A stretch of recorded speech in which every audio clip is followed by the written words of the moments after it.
Hi everyone, I'm doing a quick video on comparing all the common liquid clays and discussing their differences. If you want to learn more about the things you can do with liquid clay in general, you can watch my video titled "What is liquid clay used for?" and I'll put a link in the description if you guys are interested in watching that video. Fimo liquid, also known as Fimo liquid deco gel, has a white tint if any.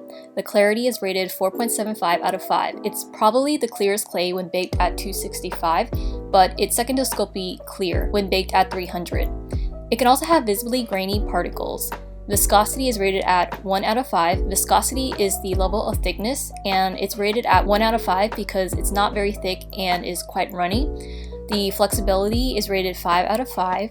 The bond strength is 4.5 out of 5. A high bond rating means that when cured, the clay pieces will bond well and would be very difficult, if not impossible, to pull apart. The finish is matte or satin. Extremely thin layers will provide a matte finish, and thicker layers creates a satiny gloss finish. For the usage, you can use it as a strong adhesive to bond clay pieces across all clay brands. However, it's not very thick, which just means that your clay pieces might slip around as you're constructing your piece. It can also be used as an art medium depending on required attributes. So if you need something that's very clear for your craft project, this is a great choice, as well as using it as a conditioner for crumbly clay. I also want to mention that these ratings are based on a system I put together to make it easy to compare the differences. Next, we're going to talk about clear liquid Sculpey. The tint is white if any. The clarity is rated at 4.75. It's one of the clearest liquid clays available and gets even clearer when followed by a heat gun after baking at 265 degrees. The viscosity is rated at 1, flexibility 5, bond strength 3. The bond strength is average like most liquid clays, with Fimo being the exception. The finish is satin or glossy. It's glossy when cured with an heat gun. For the usage, it can be used as an art medium depending on required attributes and as a conditioner for crumbly clay. So if you need something that cures very clear and can double up as a clay conditioner, this is a good choice. It also tends to be a bit cheaper and readily available in craft stores than Fimo. Just make sure to stir it before every use, since the ingredients settle much more quickly with clear liquid Sculpey. Next, we're going to talk about Kato liquid polyclay. The tint is slight yellowish. The clarity is rated 4 out of 5. This one is less clear than the two previously mentioned liquid clays. The viscosity rated at 3 out of 5. It's also thicker than the two previously mentioned liquid clays. The flexibility is 5 out of 5. The bond strength 3 out of 5. The bond strength itself is also average, but the medium thickness may give it some advantage in the construction process because it's not as slippery. The thicker the clay, the less runny and slippery it is. For the finish, it's satin or gloss. It's glossy when cured with a heat gun. It cures even glossier than clear liquid Sculpey. For the usage, it's good as an adhesive or conditioner and as an art medium depending on required attributes.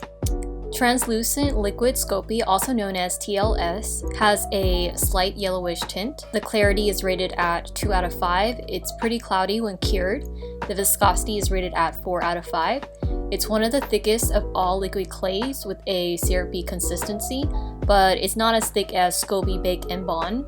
If you need to thin it, you can add a small amount of Sculpey diluent, which is also known as clay softener. The flexibility is rated at 1 out of 5. It cures hard and firm. The bond strength 3 out of 5, so it's pretty average as far as bond strength goes. The finish will be matte.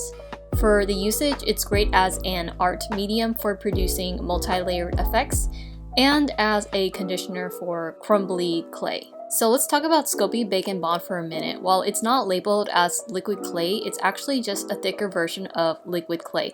It is, however, best used as an adhesive to bond things to clay because of its thickness and stickiness. The clarity is rated at 2 out of 5. It's cloudy when cured. It will be visibly seen, so it's best to use moderate amounts when securing pieces together with it and apply inconspicuously. The viscosity is rated at 5 out of 5. The bond strength 3.5 out of 5. While it doesn't bond more strongly than any of the other liquid clays, the advantage of using this as an adhesive is that its extra thickness prevents it from dripping, and the stickiness prevents parts from slipping around while trying to attach parts together. For the usage, it's meant to be used as a bakeable adhesive to attach clay or other media to clay pieces like metal.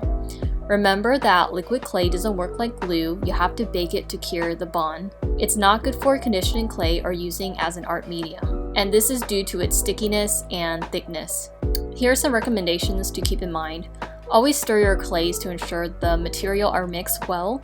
Using a glue gun will help the liquid clay become more clear, except in the case of translucent liquid Sculpey. You can add drops of clay softener to liquid clay for added flexibility and strength.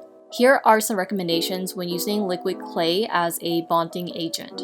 When bonding raw to raw, generally the bond is strongest when liquid clay is used, even if it's possible to go without. If you're doing bake to bake and find that using liquid clay isn't enough, you can create a raw bridge, which is essentially a connector piece out of clay, when applying the liquid clay to connect them together. That's it. Thanks for watching until the very end. If this was helpful, please give it a like and feel free to subscribe to my channel for more upcoming videos on polymer clay or creative DIY videos.